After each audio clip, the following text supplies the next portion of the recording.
All right, Management Council will come back to order. Before lunch, we finished up public comment with Mr. Hill. Is there anybody else that wishes to speak for public comment? Not a big hot button issue, looks like. Okay. Does anybody have any, do you guys want to bring staff back up? Do you have any more questions based on what we heard in public comment, or are we comfortable? Yeah, staff, could you, Jamie and Anthony, come on back up for a sec, if you would. Senator Nethercott. Mr. Chairman, thank you. These are kind of just logistical questions. One is, and just for exploring solutions, can we change the name of the folder from junk or spam to inbox 2, please read? And that's kind of a joke, but you get my drift. Mr. Chairman, Senator Nethercott, I do not believe you can change that folder because it's a system folder. Yeah. Do you think if we wrote letters to Microsoft, that they would consider that for legislative emails? They have to have enough of those in 50 states to make that a meaningful exercise. Do you think that's, based on your relationship with Microsoft over the summer, do you think that's a reasonable request of them? Mr. Chairman, Senator Nethercott, I mean, we can make the request. I don't think that anything will be done with that. We don't know. But the legislature could make that request if they so choose. Good. Secondly, is it possible to have any kind of automatic communication back to a sender that the email was delivered to a legislator's email, and not necessarily the type of folder, but just your email was received, that type of a technology? Mr. Chairman, Senator Nethercott, currently any legislator could put an auto response on their email and say that it's been received. And that would apply to the emails at issue of junk because it did get received in the mailbox. Right. I believe some do that. Yes, no, I have entertained it. Thank you, that's all the questions I have. Thank you, Senator. Mr. Chairman, Senator Nethercott, just real quick, I think I also mentioned that in that memo that we reviewed earlier, that was another option for the council to consider, that we could deploy that to everyone, that they would, it's basically what it is, an auto office reply, like when you're out of office and you get an auto reply, you set something up like that. Fair enough. Okay, anybody else have any questions for our good staff? Mr. Chairman, Senator Greer. Oh, Senator Grew, sorry, I didn't see your hand sitting up there. No worries, Mr. Chairman. Thanks. This question for Jamie, I just want to make sure that I have it. I know I asked it before, but I just want to make sure that I got it straight. When Representative Bear and you were testifying, I heard that you said it's possible to set up a system where all the email except for maybe for quarantine, but the junk could actually be flagged and put in the inbox, flagged as some other, junk or whatever, flagged as something, but all make it in there. Is that true? Mr. Schwab? Turn it off. Mr. Chairman, Senator Grew, that is true, that any email that would be delivered to the junk folder, it would automatically move to the inbox with a label, and you could label that however you want. It doesn't, I just use the words potential spam in my example, in my proof of concept, but you could label that any way you wanted to. Or you wouldn't even have to label it either. Mr. Chairman, if I could follow up? Yes, sir. Okay, so Mr. Chubb, so maybe that might be a place where Senator Nethercott's ideas, email with, please read, caution, please read, or something to just to identify, just to take an extra look, like we say, hover over the name and make sure or whatever, but that could be done there.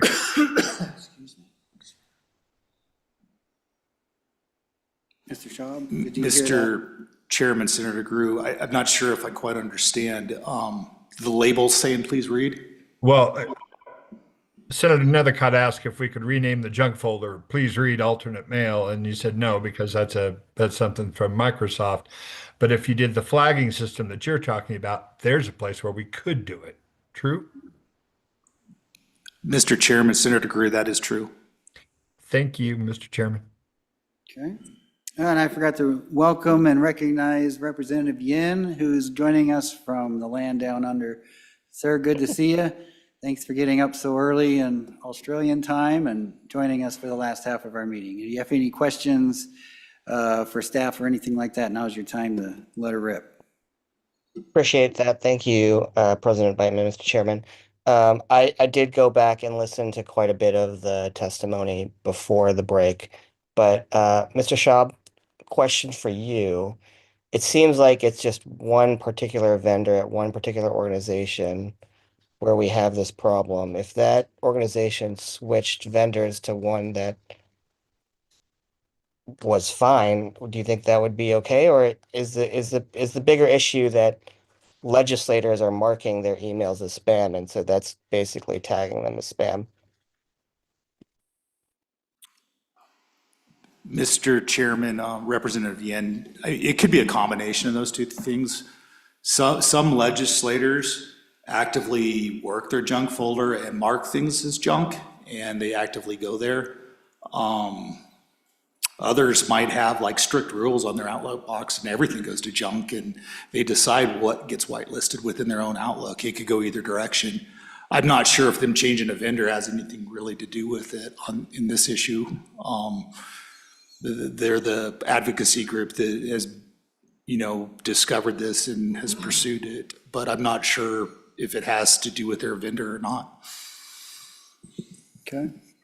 Mr. Schaub, wouldn't it be, after hearing everything we've been through today, isn't it the ultimate responsibility of the individual legislator to decide how they want to manage their email folder, whether it's trust Microsoft and then check your spam folder periodically and your quarantine email that comes once or twice a week, or reach out to you. You've come up with a system that gets everything. If you're the kind of person like Representative Bear that wants everything in their inbox, that's already available to them. Do we need to do anything, especially add stuff to the green books, is what we're contemplating this afternoon, when ultimately it's an individual personal responsibility of us legislators to manage our inbox the way we prefer? Because if we do a one-size-fits-all approach, the rest of us are going to be subjected to the email system that the majority wants.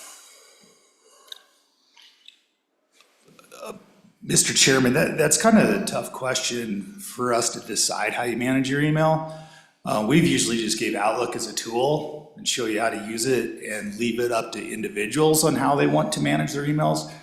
There have been, in the past, historically, multiple legislators every year that'll ask IT staff to help them to organize their email with setting up some Outlook rules or other types of things that how they would like to do it. Some use foldering systems, others it might be something else, but I don't think our position is anywhere in there of like how you guys should manage your email. It's more about having something in place that keeps the system secure for everybody. Okay. And Mr. Chairman, I would add that you do have a management council policy on this, and Matt can talk more to this if you'd like, but the policy does say that legislators are responsible for managing their own email accounts. Okay. So we do, you do have a policy on this already. And then the only other thing I would add is, a lot of what we talked about this morning about the list, and I think there was a comment about, maybe there's an email address that someone can use to contact us if they want to make sure their emails being delivered, and a lot of what was discussed we're actually already doing. So it's, it's not just this group that we talked about. We've done it for other groups as well throughout the years. And so I just want you to know that a lot of what we discussed this morning is our IT staff is doing now. Okay, Mr. Director Obrecht? Yeah, Mr. Chairman, I was just going to piggyback on what Anthony said, is that you're right. Each individual legislator's email is their responsibility and is theirs to manage. And we're here to provide the resources for them to do that. That's why, pretty much what we use on our email filter was the factory setting from Microsoft. And then members can adjust that personally by their own preferences on what they want to go to their inbox or what they want to go to their junk folder. And they've got that ability to mark it one way or the other.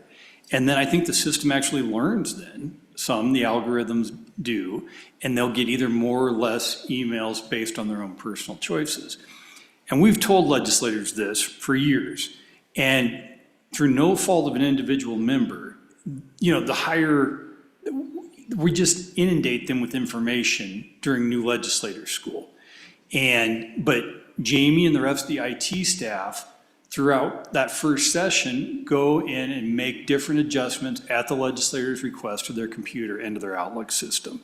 And, the idea has been discussed briefly today about a more in-depth Outlook training at the beginning of a new legislator school, or maybe for all legislators briefly at the beginning of each session. That's something we'd be happy to explore more, and I think it's probably a good idea. Well, thank you. What I would add is if you're going to run for office, you should probably have some basic computer skills and be able to work an email system, but that's beside the point, I guess. Anybody else have any questions? Yeah, Senator Nethercott. Thank you, Mr. Chairman. This is just generally what you've learned at the conferences you've attended and part of the association you're members of. What are the upcoming trends and best practices for publicly facing emails, like legislator emails, because they're so exposed and so vulnerable, I think, to attack? What are the topics for how to manage this and how to communicate with legislators moving forward? Is there any thought processes going on about that in your conferences? Mr. Chairman, Senator Nethercott, there really hasn't been a lot of topics along specific email. Wyoming is a unique state in that you don't have personal staff like some of these states do, and they'll have staff maybe running their email, whatever. And a lot of them in this communication area, they have like a constituent management system where like a constituent might come to a legislator with a case and say, hey, will you look into this for me or whatever? And they'll use some other types of systems that we've never implemented here because you don't have personal staff. I think, Mr. Chairman, Senator Nethercott, I think a good example of this is the form-based messaging that we talked about earlier, but that Representative Baer is exactly right. That has a lot of drawbacks. I don't think people are going to would like that as much because you can't include attachments. You can't include some of these, newsletter type things that you get. It's much more name, address, phone number in your message, and that's all you get. It would be a shift to how people communicate with you now, I think. But obviously some states have done that. Congress, that's what you have to do when you want to contact your member of Congress. And so it's an option, obviously, but it certainly has some drawbacks. Okay, fair enough. We good? All right, thank you, gentlemen. Thank you so much for being with us all day. All right, last chance for public comment. All right, nobody's on Zoom, Ashley? No, Mr. Chairman. Okay, we'll close public comment. All right, committee, what's your pleasure? Second. Bill has been moved and seconded.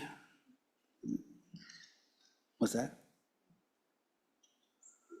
Okay, are we gonna work this bill or are we just gonna discuss it? What do you guys want to do? Any amendments? Go for it, Representative. Mr. Vice Chairman, on page 1, line 2, in reference to the conversation earlier about making it a private list, I would change the word publish to keep and change the word quarantine to diverted email addresses.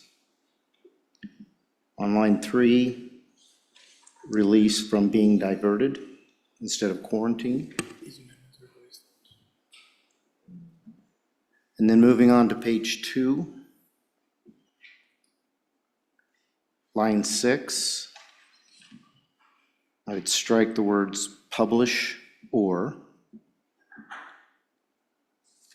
And at the end of that line, I would strike quarantined and change that to diverted from legislators' inbox. Moving on to line 8, I would strike everything from the to the end of the line, and then I would strike lines 9, 10, 11, and on line 12, I would strike through the word address.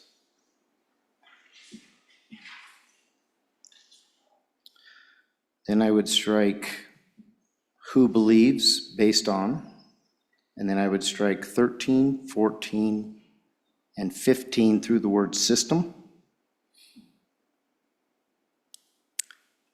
And after the word to, let's see if I'm seeing this, may contact the Legislative Service Office to request that.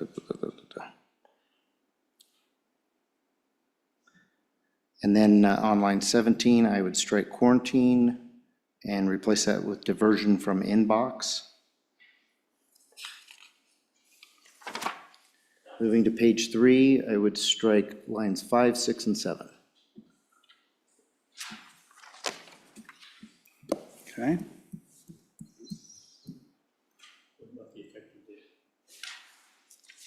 I'm open to suggestions. Oh, yeah, 2026 it would need to be. Okay. Staff get all that?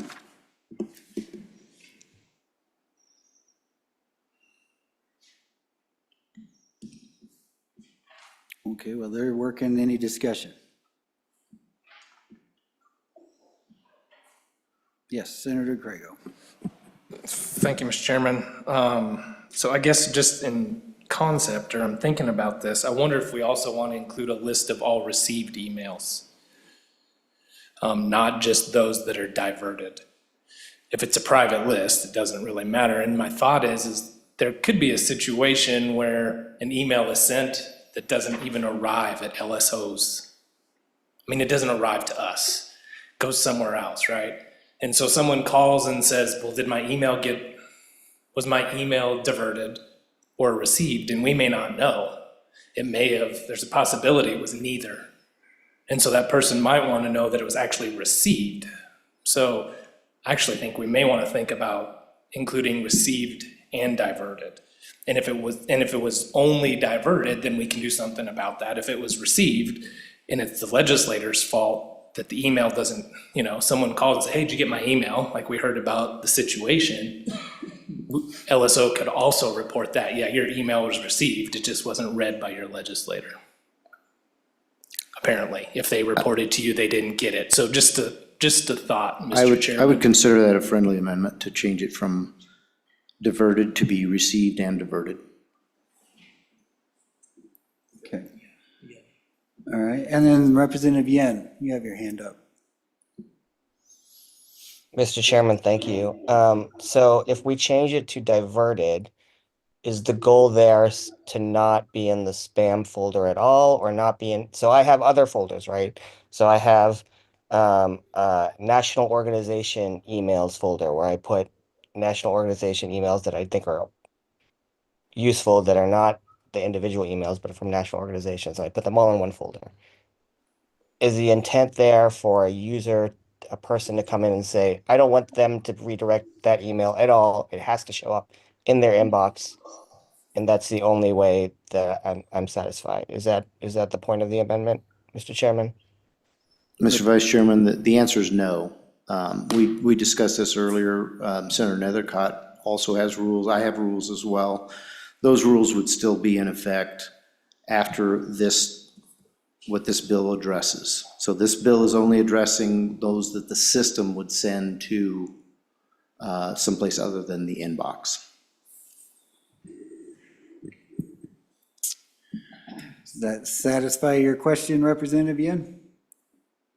Mr. Chairman, okay, so that's using the word diverted. It only applies to the system. Is there somewhere where it says that in statute? Because I'd rather that be explicit in statute than saying my rules. I mean, diverted is a pretty broad term, Mr. Chairman. Yeah, I mean, typically, IT Mr. use Chairman. the term classified, because earlier we talked about how Microsoft classifies email, either it goes straight to our inbox if it doesn't pose a threat, or it doesn't read it as spam, or it classifies it as bulk spam and it goes to the bulk spam folder, or our system calls it junk, but that's essentially what that folder is. Or if it is a threat, it classifies it as a quarantine and it goes to quarantine, so we don't, inadvertently click on it and get a malware attack and bring down the whole state of Wyoming. So that is my understanding. Mr. Vice Chairman, if I could clarify. Sure. Representative Yen, the language would be this. It would say, the Legislative Service Office shall update a list of email addresses. Now, I use the diverted, we could discuss classified, from the legislator's inbox by the legislator's email system for which the intended recipient is a legislator. So it is specifically the system doing the diverting.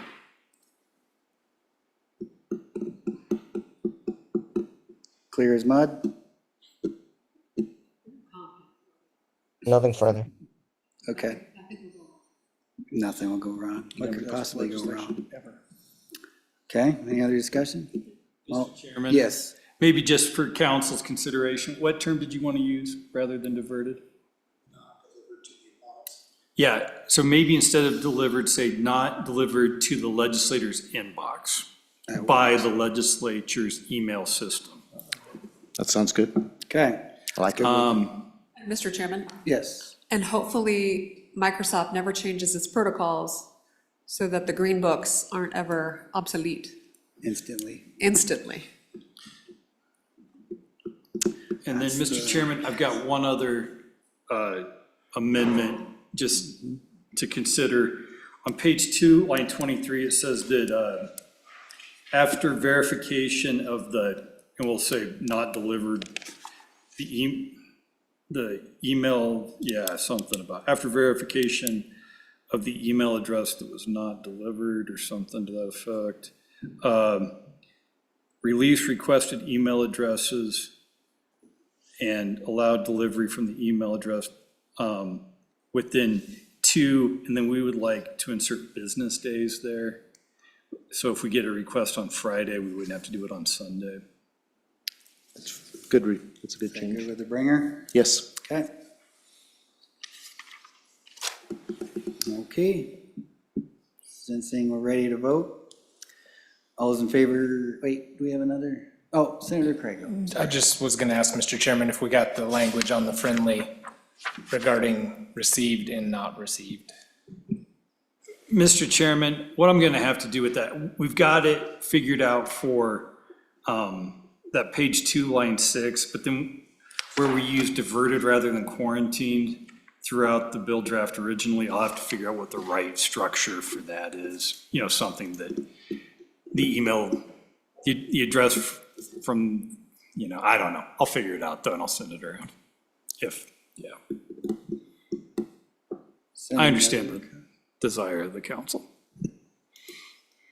Senator Nethercott, do you have a question? Not yet? Okay. Are we ready to vote?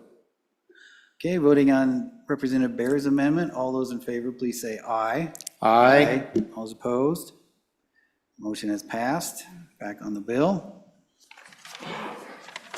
What's that? Okay, any further amendments? Senator Grew. If there are no more amendments, I was just going to discuss before we voted, that's all. You bet. Let's go ahead and discuss. If there are no more amendments? I don't see any. No, sir. Go ahead. Thank you, Mr. Chairman. We've been at this a while, and I don't want to belabor it for too long, but I think it's worth mentioning. All this started from an organization coming forward, and through the course of the last couple of months, they've made assertions about some of us that we're not listening. Well, let the word go forth from this room today. I reject that. I reject it on its face, and I reject it from the very beginning, because all we've done is listen. The staff has listened and done their best to respond in a way that's respectful and to try to solve a problem. And it came to us. Subcommittee was put together. We talked about ways to try to make it better. We spent hours this morning. And honestly, I believe that we have the tools to solve a problem without advancing a bill into the green books to put into law something that we should be putting into policy.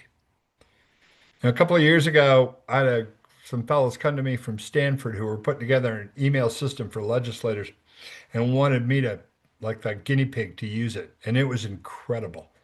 You could classify everything. You could do auto responses. It really was amazing, and keep a schedule and do all this stuff.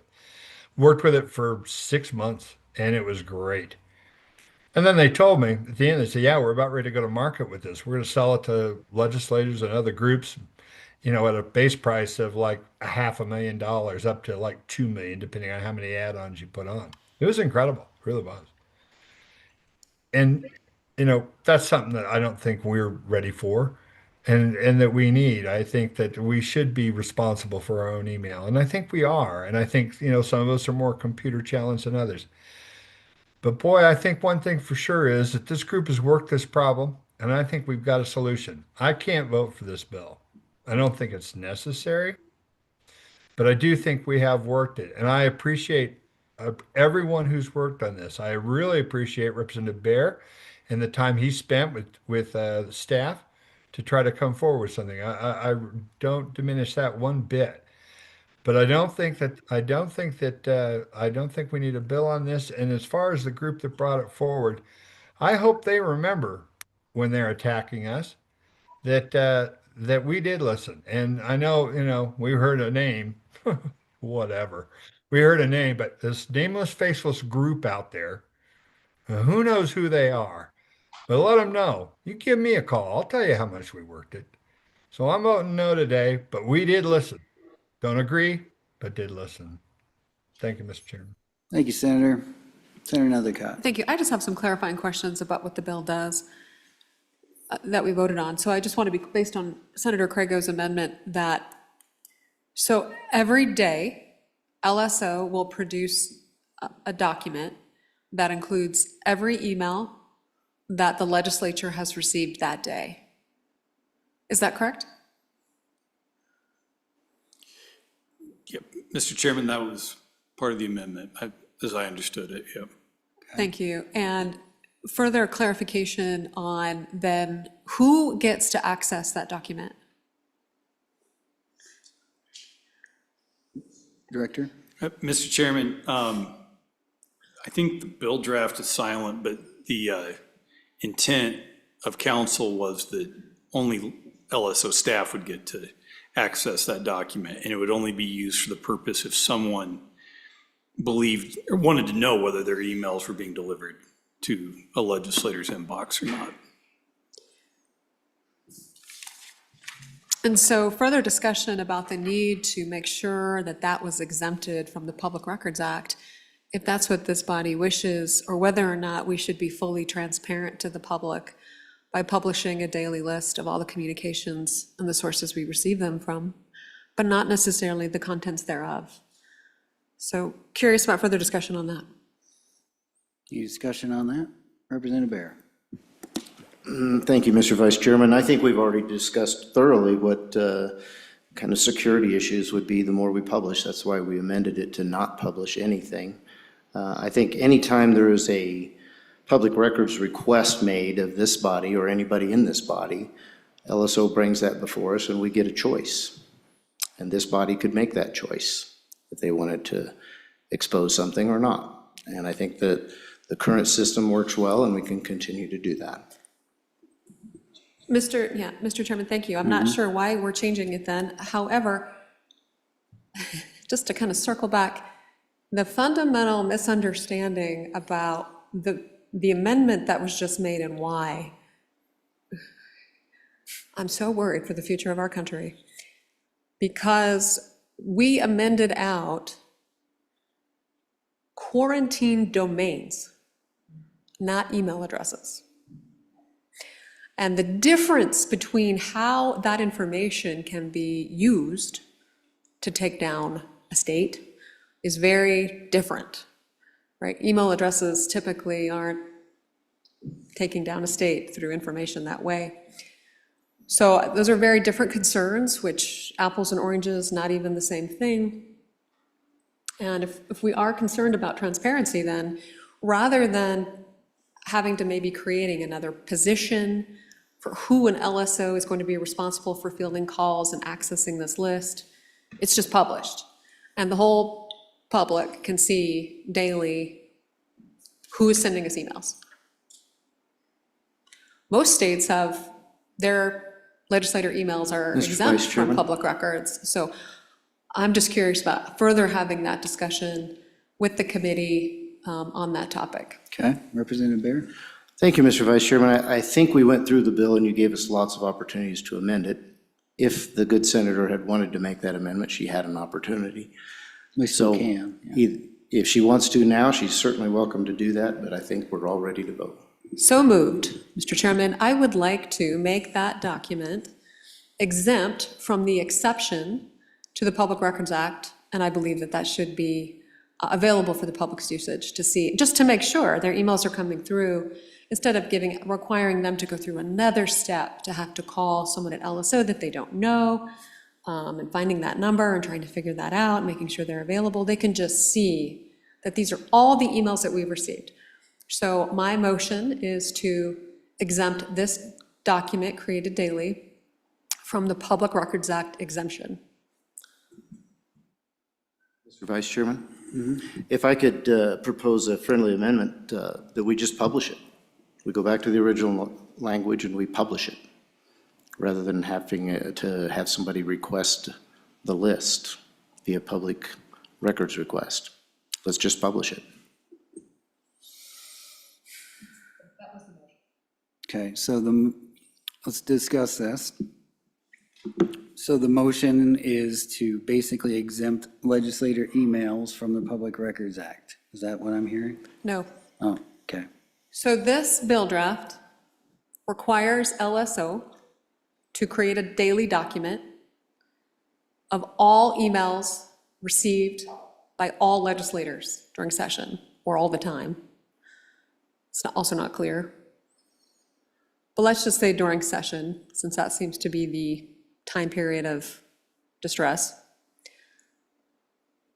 That document, in order to avoid the logistical challenges of constituents needing to call LSO to see if their email was received, it's just published. And they can see daily all the emails we've received during session, not the content, just the email address. And we're looking at transparency here and making it easy and a smooth process. So that's the motion, and it is for discussion. I think it's an interesting topic, but as we continue to go down this path, we are walking right into Public Records Act. Yeah, Mr. Speaker. Thank you, Mr. Chairman. Just one question for the bringer of the amendment. Would it also state as to where that email was assigned? Whether, what file it went to, and so that would be clarified, you know, that, hey, it's this email came in and it was assigned to this file. Mr. Chairman, through you, I believe that's what the document would demonstrate. Not just that it need. Yeah, not just that an email would come through. I think LSO has been tasked with daily creating a document of all emails received to all legislators and where that email went. And that would be the document produced daily. That's what the current bill draft does. My amendment says to publish that. Mr. Vice Chair. Yes. I just want to add conversations that Director Obrecht and I had. You know, one of the security things that we put into this bill, I struck it out in my amendment.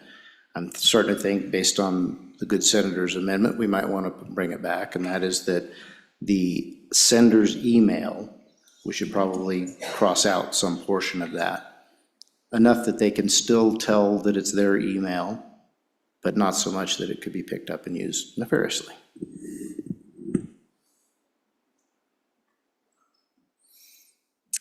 Further discussion on the amendment?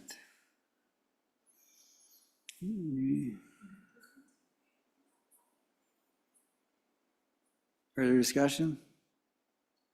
Okay, question. All those in favor of Senator Nethercott's amendment, please signify by saying aye. Aye. Those opposed? No. No. Division. Okay, all those in favor, please raise your hand. 1, 2, 3, 4. All those opposed? 1, 2, 3, 4, 5. That motion has failed. Back on the bill as amended. Discussion? There is a hand up. Senator, or Representative Yen, to you. Mr. Chairman, I do have some comments, thank you. And hopefully I'm coming in clear because I want to be clear with my words here. I think, one, this shouldn't be a bill. It absolutely should be management council policy. We're just talking about how our email should be managed and how our email should be managed by the Legislative Service Office, which is exactly the purview and statute of what management council is supposed to do. That's literally our task as management council, is to decide how staff time is used. And so if we want an email policy, it absolutely should be a policy and not statute. This is ridiculous. And second, the whole basis of this is based on one organization who I looked up on Facebook Ad Library. You can see how much they spend, how many impressions have been made. They put 18 different Facebook ads with 4,000 impressions each, campaigning for a specific vote, and yet, you know, we don't call them a campaign organization, whatever, because their emails are going to spam, because people are marking their emails as spam. And so I think it's very frustrating to see us respond in a way that placates this one organization that has their emails going to spam when we are hearing all of their emails. They're actually coming to us. Like all of those emails are coming to us. So this is very frustrating to see legislation put forth that responds to what is essentially a lie, or at worst, I mean, at best, at very best, based on misinformation from legislators not knowing what their spam is or quarantine is versus what a blocked email is. And then we have this entire campaign that people are spending thousands of dollars on to get us to pass legislation. This is ridiculous. This is absolutely ridiculous. The idea that we're not transparent in any way is also ridiculous. I mean, I think this whole exercise has been very informational for everybody. But the core of the matter is we are getting emails, and the idea that we should pass legislation for one organization, I think, is bad policy. Thank you, Mr. President. Thank you, Representative. Oh, yes, Senator Crago. Thank you, Mr. Chairman. So I think Representative Yin did a very good job of sort of laying out what this is all about. Maybe didn't go quite deep enough, but I just want to point out some of the facts. There was a problem. The problem was identified. The problem was solved, and there's no longer a problem. All of the emails are being delivered. Every one of us in this room and all of our colleagues are receiving the emails from the group that has showed up here to testify and ask ask for transparency, oddly enough, but can't even tell us who their board of directors is. I find that somewhat ironic, asking for transparency when unwilling to tell us who's paying the bills back home. Our staff did an amazing job, an amazing job. They went out of their way to make sure that the problem was solved. They made sure we received the emails that were being held up all through session. That problem was solved ahead of session. We all received hundreds, if not thousands of emails from this group and the members of this group. We're now going to grow government, create additional work for our staff when they already have the solution at hand. They have made abundantly clear that they can do the job, they can make sure that the problem is solved without us expanding the green books. We heard it today, we'll hear it tomorrow. If someone has an issue, they can literally pick up the phone and call our staff, which is some of the best in the world. They will solve the problem. We are a small enough legislature that that can happen. We have the staff sitting right over there that will make sure emails are being received. All you have to do is call and ask. We don't even need a policy for that. It's already happening. We dang sure don't need a piece of legislation that's going to, by the way, we have very few days. And if you don't think this piece of legislation is going to take a day in each chamber to debate and work through by the time we get through an introduction, first, second, third reading, you're mistaken. It's gonna take up a ton of time when we have some super important issues that do need solving. This isn't even a problem, much less one that needs solving. Thank you, Mr. Chairman. Thank you, Senator. Anybody else wish to speak on the bill before we vote? Mr. Speaker. Thank you, Mr. President, Mr. Co-Chair. As I've listened to this, I guess the thing that kind of resonates with me is this really isn't because of one organization's, issue. This wasn't specific. I mean, we have one organization that came and spoke to us today, but there were multiple organizations that were discussed today, GOA and others. And so I guess to me, when I think about this, let's give it a little bit of context here. From my standpoint as a legislator, I often heard that management council carries entirely too much power. It just negates the responsibility many times of legislators to be able to opine on these things and to be able to have the opportunity to discuss these things. And I wrote a note down here that says this isn't for one organization, it's for the citizens of the state of Wyoming to be able to interact with. And granted, I mean, there's discussion on both sides of this issue that they have ready access to us, but there's some issues here. Now, whether or not we want to take those issues seriously, or we say that this is, this is much to do about nothing, mountain of a molehill. But the reality of it is, I think that we have a responsibility to take this seriously, which we have. Our legislative staff worked their hind ends off, Representative Bear, and others did. I think they're very much due diligence to look into this, but I think ultimately our responsibility as management council, or as I see my responsibility in this particular issue, is to let the citizens decide if this is something that they really are interested in. And they decide that through their representatives. And if we do this and we negate that opportunity by saying, you know what, this is beneath you guys, you've got more important things to do, then we have basically taken the citizens, again, ability to have that response or lack of response from their legislators away.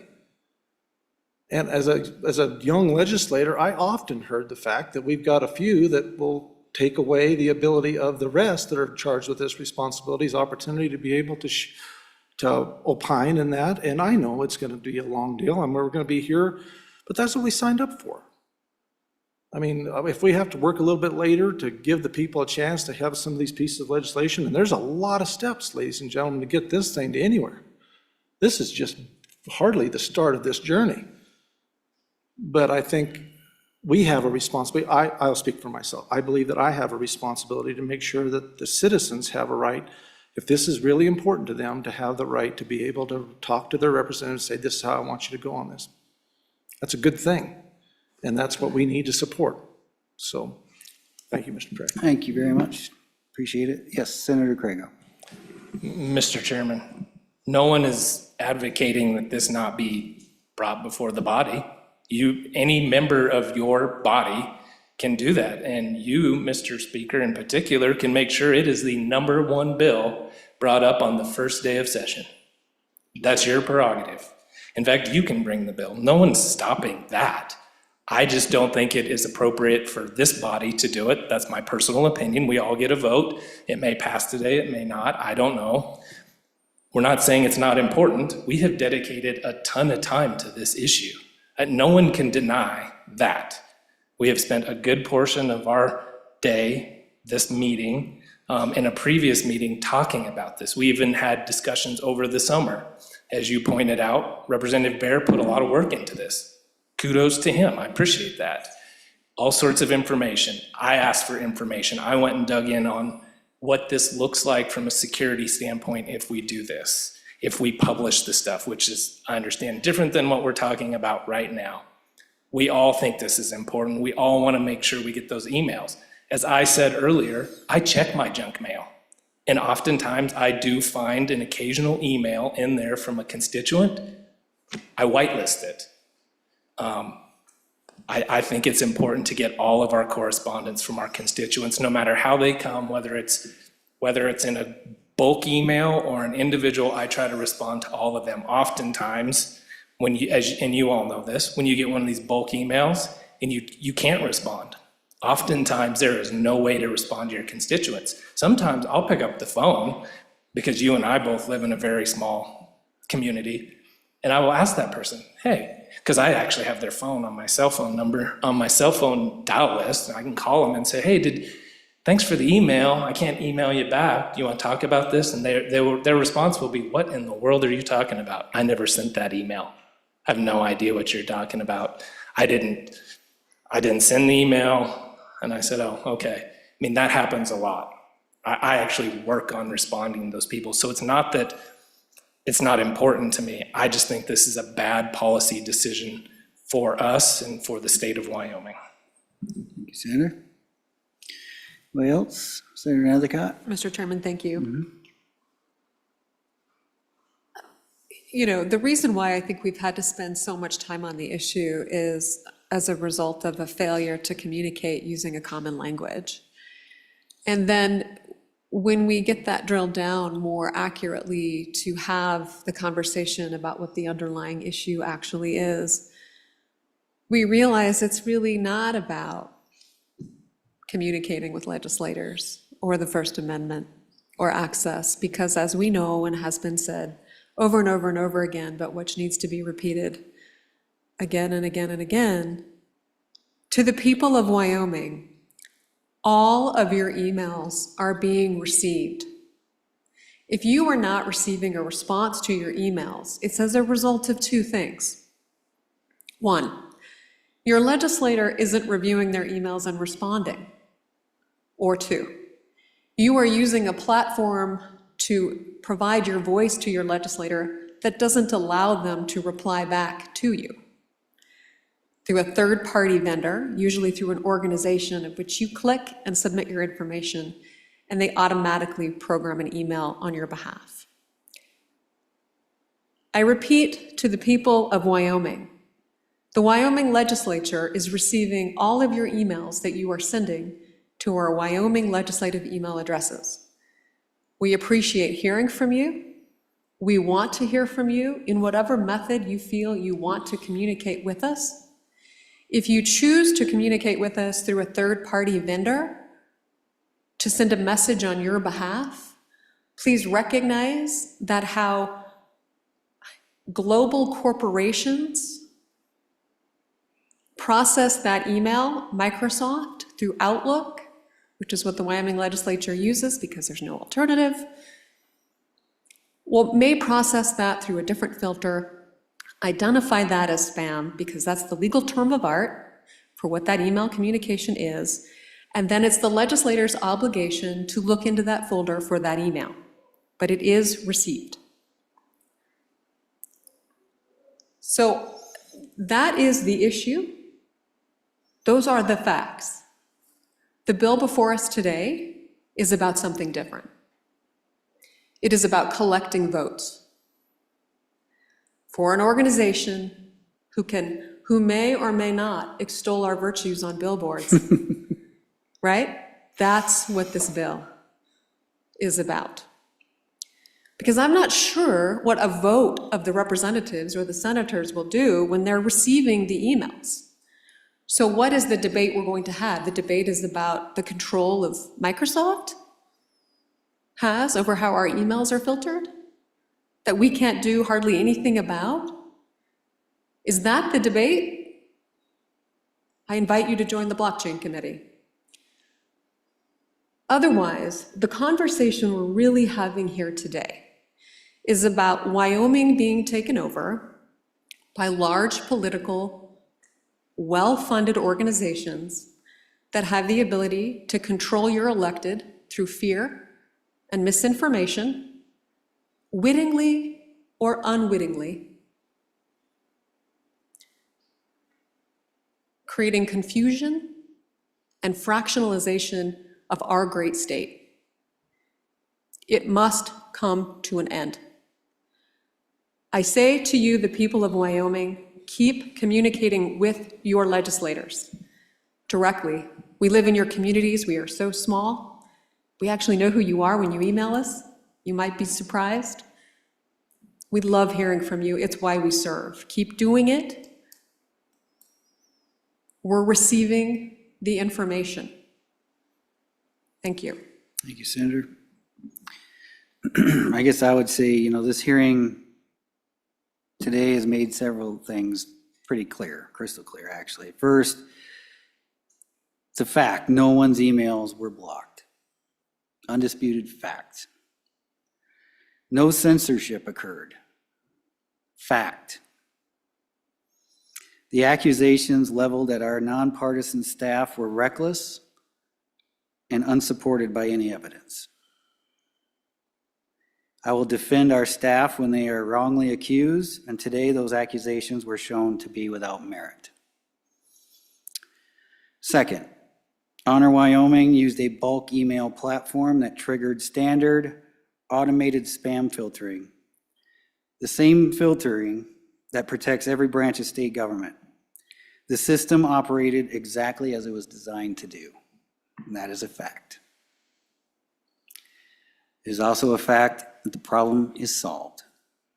Our staff worked with this group, gave them special treatment, in my opinion. The squeaky wheel gets the grease. They got a lot of grease, as evidenced by today. All emails are getting through.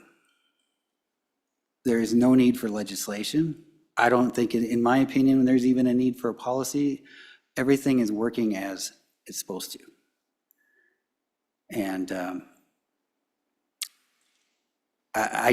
to the speaker's point, I understand exactly what he's saying, but by me voting aye would be basically co-sponsoring a bill that I wholeheartedly think is not necessary and could possibly do harm to our state. I don't think it's the time or place. It's certainly not ready for prime time. And I'll be a no vote on this bill as it's currently written. And that's why I encourage somebody to pick this up and sponsor it as their own bill and run it up the flagpole and see who salutes. But I just don't think the people, if it was a huge issue, this room would be full of people testifying. Nobody showed up, not a single person, other than the group who's caused this whole thing to be before us today. So I'll be a no. And with that, I guess if there's no other discussion, we'll call for the question. Mr. Chairman, for 26 LSO 291, disclosure of quarantine emails as amended for Management Council sponsorship for the 2026 session, Senator Crago. No. Senator Guru. No. Senator Nethercott. Senator Salazar. Aye. Representative Bear. Aye. Representative Haroldson. Oh, he left a proxy of aye. Representative Heiner. Aye. Representative Yen. No. Vice Chairman Beitman. No. Chairman Nyman. Aye. I have 5 aye, 5 no. Okay, motion has failed. Thank you, committee, for all that work. And we'll see what happens in the general session, or the budget session.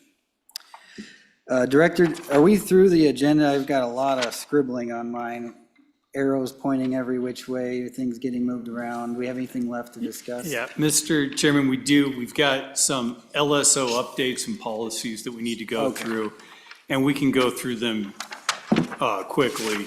Okay. Mr. Chairman, I know you'd like to get out of town. The first one, Mr. Chairman, and Tamara can walk you through this, but I don't think she really needs to. It's super quick. LSO policy 0602, it's our Public Records Act response. And Mr. Chairman, what it requires is that when we are supposed to charge for Public Records Act, our response to them when they're more than $1. And I don't do that currently. We rarely, if ever, charge for a Public Records Act request. And this just changes that floor to charge from $1 to $50. And it, Tamara took out man hours to staff time, because that's just what we use now, staff time, not man hours. That's the amendments, Mr. Chairman, to LSO 0602. Okay. Or I'm sorry, Management Council Policy 0602. Any discussion? We need to take public comment on that, Director? Yeah, I'd take public comment. I mean, it's a All right. Public Records Act. Sure. Anybody in the public wish to speak? Do we have any public besides Mr. Hill and Mr. Correnti? No? Okay, anybody online? No, Mr. Chairman. Okay, so there's no public comment. Public comment is closed. Any committee directives relating to this? Do we need to approve? Yeah, just, you can just voice vote if you Voice- approve the changes. Voice vote on the changes as requested by the director. Are you ready for the vote? Yes. All in favor, please say aye. Aye. All those opposed? Aye. That was a delayed aye, I think. Were you an aye, Representative Yen? Yes, okay. So that was unanimous. That is passed. Tamara, did we have another policy? Mr. Director, we don't have another policy right now. We do have 2 more updates on the agenda. All right, we've got an update on, you asked, the council asked about what other states do for out-of-state travel reimbursement. And Clay Caldwell of our research analyst prepared a fact sheet for you, and Clay will walk through that now. Okay. Mr. Caldwell, good to see you, sir. Likewise, Mr. Chairman. Members of the committee, Clayton Caldwell, I'm a research analyst here with LSO. And in August, I prepared for the committee a memo that briefly explores the out-of-state travel reimbursement policies used in 6 different states, including Wyoming. And today I'll briefly summarize the contents of that memo and then stand for any questions. So generally how it works is legislative leadership usually determines if a legislator's out-of-state travel will be reimbursed. But many states have additional requirements and entitlements for that out-of-state travel. Further, many states use their state's equivalent of the Management Council to make those out-of-state travel reimbursement determinations. Now, speaking on Wyoming, Management Council creates the rules for legislator travel reimbursements, and under Management Council's travel regulations, each legislator may attend up to 2 legislative meetings of a national or regional organization that the legislature participates in without prior approval. And then further, Wyoming's members of the Energy Council can attend up to 3 meetings per year without Management Council approval. And then additionally, the Management Council approved travel to meetings of the American Legislative Exchange Council, or ALEC, for the 2025 interim. And then finally, Management Council has the ability to approve additional out-of-state travel reimbursements, such as the request from Senator Driscoll. Those approvals are generally reserved for either legislative training opportunities or events studying a topic of significant legislative interest or consideration.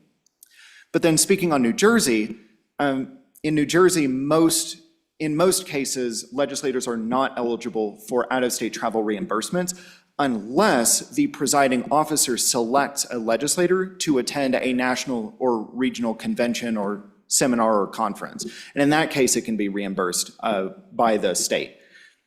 Then, of course, you have Kansas, where members of the Legislative Coordinating Council, which is that state's equivalent of Management Council, those members can travel in-state, out-of-state, or to Canada or Mexico at state expense to perform whatever duties each member deems to be necessary. And then additionally, legislators who are in leadership positions in Kansas may attend meetings of legitimate, recognized legislative organizations with reimbursement.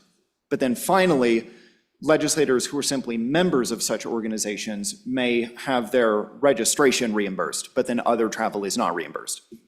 Then you have Montana and Nevada, which each provide legislators with a specific financial limit for how much can be reimbursed. And in Montana, that is established biennially, and then in Nevada, it's established annually.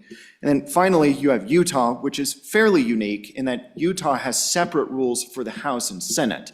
In the House, representatives are eligible to attend one legislative conference per year, and then additional travel can be approved by the Speaker of the House. But then in the Senate, senators are eligible for up to $4,500 in reimbursable expenses per year. But in order to travel, the President of the Senate must first approve that travel before that travel happens in order for it to be eligible for reimbursement. And then finally, at the very end of the memo is Appendix A, which has a table summarizing that information. That's a summary of the contents of the memo. I can stand for any questions. Thank you. Thank you for your work. A quick question, and I'm not advocating this, I'm just curious. Other states reimburse, but do any states then provide base pay for that legislator? There are some state legislatures that are full-time. We're a citizen legislature. Oftentimes, I think when we want to do it, we're taking a day off from our civilian job. So just curious if you found out anything about that. Mr. Chairman, Senator Salazar, there's a few ways to answer that question. Of course, the way that legislators are compensated broadly is a bit beyond the scope of this research, but just to speak on it briefly, in some states, legislators do receive specifically a salary. In fact, in New Jersey, it's in the Constitution that they're not allowed to receive reimbursements for travel, specifically because they receive a salary. And so that's outlined in their Constitution. However, Montana is an example, a fairly unique example, where they just receive and there's actually two ways that they can get that money. One option is they could receive a stipend of funds that is replenished biennially.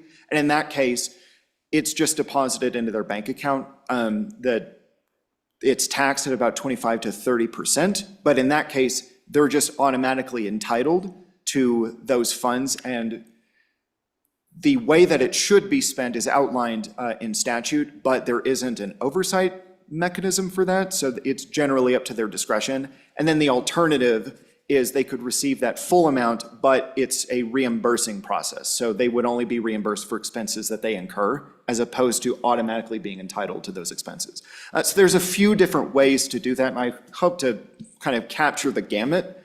Of course, the most common way of doing these reimbursements is to simply leave it up to legislative leadership, either a presiding officer or, again, a state's equivalent of management council. I hope that answers your question.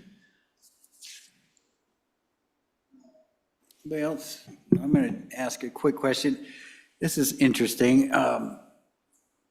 Based on our extreme part-time nature, have you looked at kind of a cost-benefit analysis of our current system of how we do travel versus, would it be cheaper to give us an allotment of funds based on the number of members and do that quick math? Would it pencil out to be cheaper to do it the way we're doing it now, or would it be cheaper to pencil out doing something like an average of what we've been spending? I don't know, because some of us don't use it at all, some do. Your thoughts on that, if you've thought about that? Mr. Chairman, members of the committee, I can't really speak on exactly what the admin costs are for providing those reimbursements. I mean, I did in fact speak to a few different legislative staffing offices in doing this research, and it's certainly not free, and depending on the size of the legislature and how much they have to provide, say, receipts or forms and so on, all of that is admin, and sometimes that can add up significantly. In Montana's case, I believe one motivation for the way they currently do it, which is simply providing a blanket amount of funds to which legislators are entitled, one argument for that is specifically to reduce those administrative costs. However, I also did speak to them, and they did note that there are a lot of problems with the way that they've done it, specifically that the intent of the statutes that I'm talking about are not entirely clear, and they're actually hoping to work through some of those issues at the next session. So some considerations if the legislature were to do this or something similar is simply that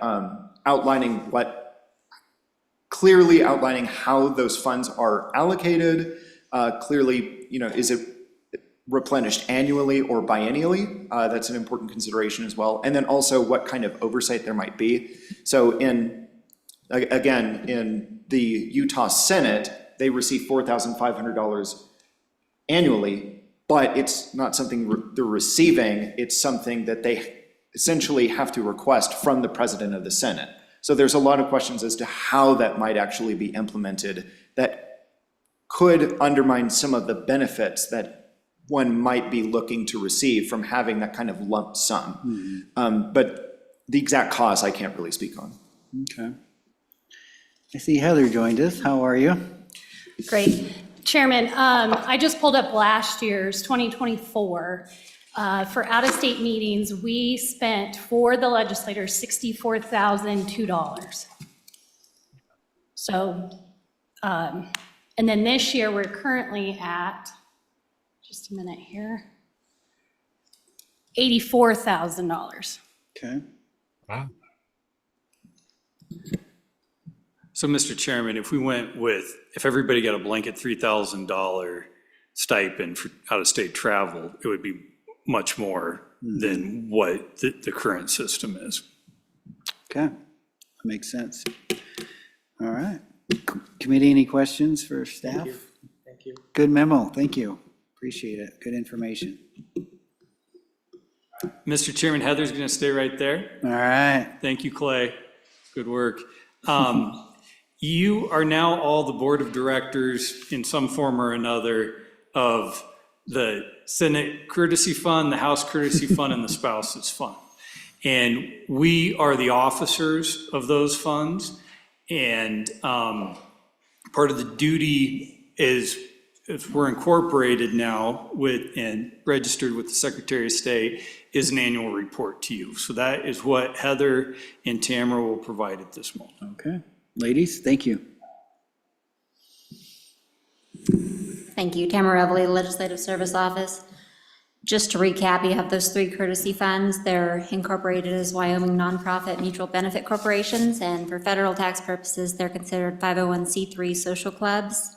You're, of course, the board of directors, and you're actually the officers. I think Matt and Heather have check signing ministerial duties, and they've been carrying those out this entire year. You've had those incorporated for 1 year. Things are running smoothly under the bylaws and the prior council resolutions. You've had your expenditures limited to those traditional legislative courtesies and refreshments. We did recently file the state report with the Wyoming Secretary of State, And to streamline our federal processing, we're going to file IRS Form 1024 for formal recognition, which I think will let us file our easy form with the federal government, a little bit easier for Heather. And then we have our formal audit scheduled for next year at the end of the even-numbered fiscal year. So the corporations are functioning as intended. If you'd ever like an update on the finances or to see the records, you can always ask for those, and then we'll provide those to you as provided in the bylaws as well. Great, thank you. Heather? Ms. Kamerman? Chairman, I have the amount that was expended over the last year. For in the House, we spent $23,500. And in the Senate, we spent $12,550 roughly. And then the legislative spouses total this last year is, sorry, let me get to it. We spent $1,100. Susie Eklund headed up sending some flowers for the, sorry, I'm drawing a blank, the Hunger Initiative. So we also did a donation to the Hunger Initiative for them. Great. Thank you. Not exactly big spenders, are we, on the courtesy fund? Okay. Good to know. All good information. Any questions? Anybody have any questions? Okay. Looks like, do we need public? Yeah, we do take public comment on this, don't we? Yeah, maybe At the end of all this? of all this, yeah, and maybe the last public comment of the day, too. Okay, you bet. Thank you, ladies. All right, Director, where are we at now on the agenda? I think we're through it, Mr. Vice Chairman. All right. I guess I will open up one last time. If there's anybody from the public with anything burning they have to say or would like to share with us, now's the time before we get out of town. Anybody on Zoom? No, Mr. Chairman. Okay. Committee, good work. A lot of lifting this past couple days. Grueling, but we got through it. Appreciate everybody's time and effort. Appreciate the staff for sticking with us late last night and all through the day today, and everybody's hard work. And with that, everybody have safe travels home, and this meeting will be adjourned.